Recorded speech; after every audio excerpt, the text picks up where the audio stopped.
गए तो एक आदमी बोला पैसा छींटते हुए कि वाह रे लड़की क्या डांस किया।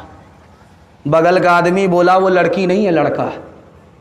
ये बोलता सॉरी मैडम। वो बोलता मैं मैडम नहीं हूं, उसी लड़के का बाप।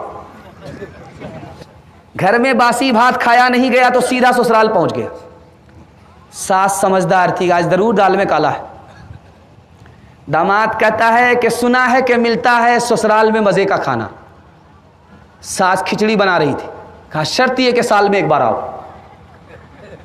बोला कि आज मुर्गा नहीं मिलेगा। जब खाने के लिए बैठा तो सास ने खिचड़ी ला करके दे दिया। अब दामाद ने ससुराल में खिचड़ी को देखा तो तलवे का खून दिमाग पर आ गया। सास से खिसिया करके कहता है ये जेल खाना है कि मेहमान खाना है। सास चालाक थी, उसने कहा कि बेटा खिचड़ी को बुरा भला मत कहो, अमीर भी खा लेते हैं गरीब भी खा लेते हैं, किसी का पेट खराब नहीं होता। समझ में आ गया कि आज हाथ धो लिए मुर्गा से।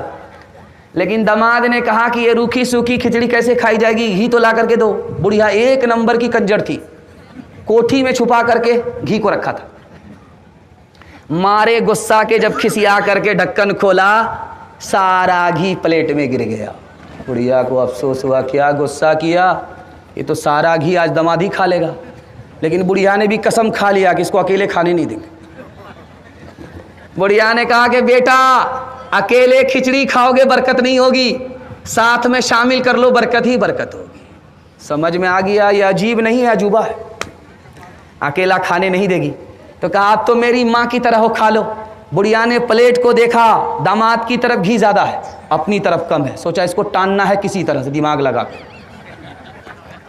बुढ़िया कहती है बेटा मैं तुमसे नाराज हूं, फला महीना मेरी बेटी को ये दुख दिया है, ये दुख दिया है, ये दुख दिया है। सारा घी उधर से इधर टान दिया। दामाद देखता रह गया, कहा कि अम्मा कौवे से ज्यादा कौवे का बच्चा चालाक होता है। अगर मैंने वो दुख दिया है तो ये सुख भी दिया है, ये सुख भी दिया है, ये सुख भी दिया है, दुख सुख को मिलाना पड़ता है। सुबह हो रही थी, बादशाह को 4 बीवी, मालूम करना चाहता था कि कौन पढ़ी लिखी है कौन जाहिल है।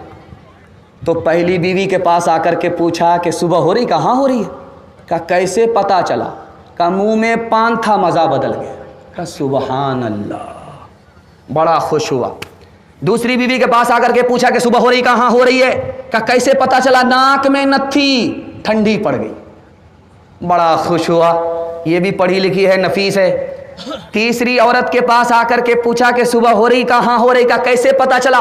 कहा लालटेन की रोशनी धीमी पड़ गई, इससे पता चला सुबह हो रही। माशाअल्लाह, बड़ा खुश हुआ।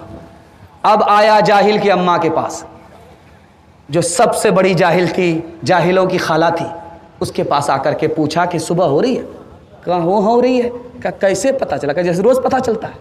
क्या रोज़ कैसे पता चलता है? कहा पेशाब आ रहा है, पखाना आ रहा है, बराबर पता चलता है, रोज़ पता चलता है। ये चाहे तो जन्नत ही घर को बना दे, ये चाहे तो दोज़ख ही उसको बना दे, ये चाहे तो इज्जत हमारी करा दे, ये चाहे तो जिल्लत में हमको गिरा दे, ये चाहे तो रुसवा ज़माने में कर दे, ये चाहे तो इज्जत के फट जाए पर्दे, ज़माने की रफ्तार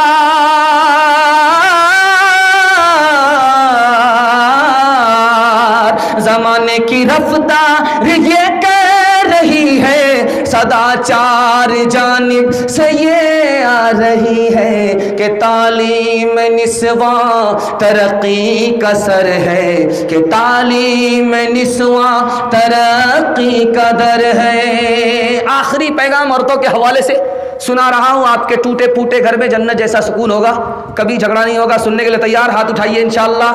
दामाद बेटी के झगड़े में दामाद सीधा जेल जाएगा, हाथ उठाइए इंशाअल्लाह। खैर माशाअल्लाह, बड़ा खूबसूरत जलसा जल्दी से निकल गया। आपकी आधी बेदारी रही और आधी बेदारी नहीं रही। अल्लाह अगले जलसे के लिए मुकम्मल आपको बेदार फरमाए, इस जलसे को कबूल फरमाए। आखिरी पैगाम है सिर्फ 3 मिनट का और जलसा मुकम्मल होने के लिए जा रहा है। आपकी चमकती हुई पेशानी में आपकी बच्ची के लिए दुआ करता हूँ। अगर कुंवारी है तो अल्लाह गैब से मुनासिब जोड़े का इंतज़ाम फरमाए। घर में झगड़ा कहाँ होता है ये दिखाने के लिए जा रहा हूं। शौहर बोलता है जैसा मैं हूं वैसे ही मेरी बीवी को बनना पड़ेगा, मैं लिख करके दे रहा हूं, कभी नहीं बनेगी, उसको अपने हाल पर छोड़ दीजिए। नसीहत करते रहिए, टूटा फूटा घर जन्नत बन जाएगा। अगर उसको अपनी तरह बनाने के चक्कर में रहेंगे, जन्नत जैसा घर जहन्नम बन जाएगा। झगड़ा कहां होता है सुनिए इसको गौर से। जब सास कहती है बेटे की मां मैं हूं, यहां झगड़ा होता है। अगर सास ख्याल कर ले कि ये मेरी बहू नहीं है, मेरी बेटी है, बेटी तो चली गई और बेटी की जगह ये बहू है, झगड़ा उसी दिन खत्म हो जाएगा। झगड़ा कहां होता है? जब बहू ससुराल में आकर के सीना तान करके कहती है मैं रानी बन करके आई हूं, नौकरानी नहीं हूं, यहां झगड़ा होता है। जिस दिन बहू के दिल में ये बैठ गया ये सास ससुर नहीं है, ये मेरे माँ बाप से भी बढ़ करके हैं, झगड़ा उसी दिन खत्म हो जाएगा। एक औरत आई झाड़ फूक करने वाले के पास, कहा मेरा शौहर बात बात पर मुझको मारता है, कोई तरकीब कर दीजिए। कहा ऐसी तरकीब करूंगा कि हाथ उठाने की नौबत नहीं है। पानी लाओ पढ़ देता हूं। पानी पढ़ दिएगा, इससे क्या होगा, इससे क्या होगा, जिंदगी भर का रगड़ा झगड़ा सब खत्म हो जाए। कहा करना यह है जब झगड़ा शुरू हो जाए पानी को घोट करके मुंह में बैठ जाना, कुछ बोलना नहीं। अल्लाहू अकबर, जिंदगी का झगड़ा 1 मिनट में खत्म हो गया। क्योंकि झाड़ फूक करने वाले को पता था कि इसकी जबान कैंची की तरह चलती होगी, उसका हाथ लाठी की तरह चलता होगा। अगर मर्द हाथ पर काबू कर ले और औरत जबान पर काबू कर ले, टूटा फूटा घर जन्नत बन जाता है। आज भी एक मस्जिद है दिल्ली में, उसका नाम है जामे मस्जिद। उसका नाम जानते हैं क्या है? कुव्वतुल इस्लाम। उस मस्जिद का नाम कुव्वतुल इस्लाम है। 1600 ईस्वी में वो मस्जिद जैसे थी आज भी वैसी ही है।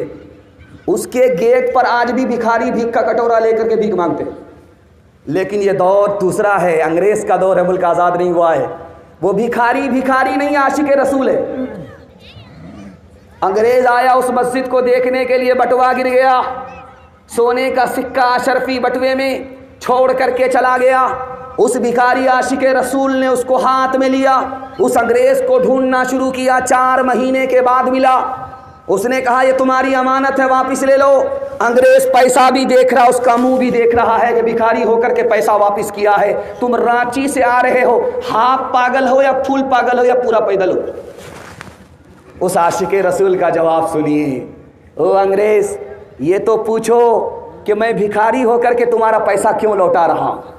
अंग्रेज ने कहा अरे बेवकूफ, अगर ये पैसा रख लेते तो 17 खानदान को भीख मांगने की नौबत नहीं आती। इसने कहा वजह तो पूछ लो कि मैंने क्यों वापस किया।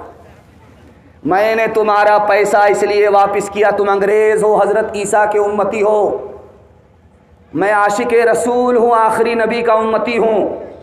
अगर तुम्हारा पैसा मैं रख लेता, वापस नहीं करता, तो अल्लाह के यहाँ अदालत लगती और अदालत में मेरे खिलाफ मुकदमा होता। तुम्हारे नबी हजरत ईसा एक तरफ खड़े होते, हमारे नबी आखिरी नबी एक तरफ खड़े होते। जब यह साबित होता कि आखिरी नबी के उम्मती ने हजरत ईसा के उम्मती का पैसा मार लिया, मेरे नबी को जन्नत में जाने में देर भी हो जाती और नबी का सर भी झुक जाता। मैं अपने नबी को सर के झुकाना नहीं चाहता था, अपने नबी को देर लग जाए जन्नत में ये गवारा नहीं था, इसलिए दुनिया की दौलत को मैंने जूते से ठोकर दे दिया। जिसका बेटा जितना काला होगा उसकी मां उतना ज्यादा साबुन लगाती, 72 मरतबा साबुन लगाती। वो साबुन तो काला हो जाता, वो कालिया गोरा नहीं होता। आसमान से ही ठप्पा लेकर के आया, लेकिन कुर्बान जाइए उस मां के ऊपर के उस काले को भी वो 14वीं का चांद बनाना चाहती है। दरवाजे पर दस्तक दी, बेटी का बाप आया, दरवाजा खोला तो देखा काला जवान खड़ा, कोयले की तरह काला है, उसकी नज़र में निहायत बदसूरत है। पूछा कि जान न पहचान कहाँ से आए मेहमान? क्या तुम्हारी बेटी का हाथ मांगने के लिए आए? कहा शक्ल तो देख लिया होता शीशे में, हमारी बेटी खूबसूरत है, तुम बदसूरत हो, हमारी बेटी मालदार है, तुम नौकर चाकर हो, कैसे रिश्ता दे सकता हूँ? बेटी पीछे सुन रही थी, अब्बा हुजूर मुझको रिश्ता मंजूर है। आपने आने वाले को देखा कि काला है, आपने भेजने वाले को नहीं देखा कि कबली वाला है। ताज़ीम की है जिसने मोहम्मद के नाम की, खालिक ने उस पे आतिशे दोज़ख हराम की। तेरे मकाम का तो खुदा ही को इल्म है, जन्नत तो है जगह तेरे अदना गुलाम की। उसकी रहमत है बेहद बेइंतहा, उसकी रहमत है बेहद बेइंतहा, उसकी शफकत तखय्युल से भी मावरा। जो भी आलम जहां में बनाया गया, उसकी रहमत से इसको सजाया गया। हश्र का गम है कासिम मुझे किस लिए, मेरा आका है वो, मेरा मौला है वो, जिसके दामन में जन्नत बसाई गई, जिसके हाथों से कौसर लुटाया गया। मद्रास और मुंबई आंख से देखेंगे, मदीने को ख्वाब में देखेंगे। हाथ उठाइए इंशाअल्लाह। ये देखिए, मैं आपकी एक एक चोरी पकड़ा रहा हूं। कहां चुरा चुरा करके आपने पैसा रखा है जो हज के लिए नहीं है। तीसरा पैगाम खुदा की मेहरबानी के हवाले से सुना रहा हूं, सुनने के लिए तैयार है? हाथ उठा दीजिए इंशाअल्लाह। बड़ा खूबसूरत जलसा तेजी के साथ निकल रहा है, अल्लाह जज़ाए खैर दे। अभी आपका जलसा खत्म हो जाएगा थोड़ी देर में। जब आप लौटेंगे तो तकिया पर आपका सर होगा। 3 मिनट के लिए सोचिएगा, सिर्फ 3 मिनट के लिए। 1 मिनट के लिए क्या सोचना है? अल्लाह ने इंसान बनाया, अगर वो कुत्ता बना देता तो हम क्या बिगाड़ लेते? 1 मिनट के लिए सोचिएगा। और दूसरी 2 मिनट के लिए क्या सोचना है? तकिया पर जब आपका सर रहे, अल्लाह ने फ्री में इस्लाम दे दिया, हमने कोई कीमत नहीं चुकाई, हमने कोई कुर्बानी नहीं दी, अल्लाह ने हमारी गोद में इस्लाम अपनी तरफ से मेहरबानी करके दे दिया। और 3 मिनट के लिए सोचिएगा, आखिरी नबी की उम्मत में पैदा किया कि इधर गाड़ी फंसेगी उधर नबी की शफात मिलेगी, गाड़ी खुलकर सीधा जन्नत में पहुंच जाएगी इंशाअल्लाह। खाना जब आता है झारखंड में तो सबसे पहले गोश्त रखा जाता है। बंगाल में जब खाना लगता है तो दस्तरखान पर मछली रखी जाती है। और मरवाड़ी के यहाँ जब खाना रखा जाता है तो दूसरी चीज तरकारी वगैरह रखी जाती है, अंडा वगैरह रखा जाता है। अब देखिए, कुछ लोग तो खाने को देखते हैं कि मछली है, बड़ी अच्छी मछली है, गोश्त है, बड़ा अच्छा गोश्त है, ये तरकारी है, बड़ी अच्छी तरकारी है। कुछ लोग खाने को देख रहे हैं, और असल में जो खुदा का बंदा है, सच्चा पक्का है, वो खिलाने वाले को देख रहा। मालिक, जब तेरा खाना इतना अच्छा है तो तू खिलाने वाला कितना अच्छा है।